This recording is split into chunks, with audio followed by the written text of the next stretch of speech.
ஓம் சரவணபவ. இறைவனை சென்றடைவதே உயிர்களின் நோக்கம்.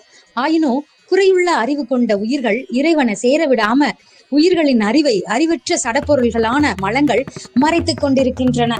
இதனால் ஏற்படுகின்ற அறியாமையே உயிர்களின் துன்பங்களுக்கு காரணம் என்கிறது சைவ சித்தாந்தம்.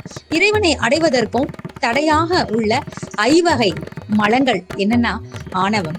இது உயிர்களுக்கு இயற்கையாகவே உள்ள அறியாமை, ஆணவம் போன்றவற்றை குறிக்கிறது. இது உயிர்களை இறைவனிடமிருந்து பிரிக்கிறது. அடுத்தது கண்மம்.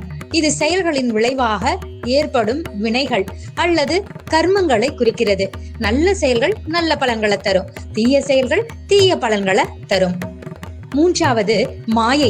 இது உலக தோற்றத்திற்கான மூலப்பொருள், பிரபஞ்சத்தின் தோற்றத்திற்கு காரணமாக உள்ளது.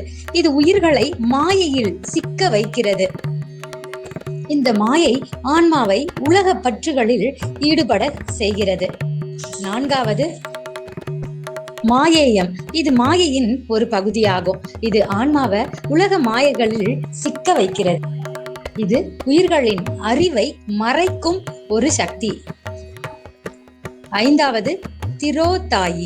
இது இறைவனின் மறைக்கும் சக்தியாகும். இது உயிர்களை இறைவனிடமிருந்து மறைக்கிறது, மேலும் அவற்றை உலக காரியங்கள்ல ஈடுபட வைக்கிறது. இது ஆன்மாவின் அறிவையும் செயலையும் மறைக்கும் ஒரு மலமாகும். இதன் காரணமாக ஆன்மா இறைவனை அடைய முடியாமல் தடுக்கப்படுகிறது.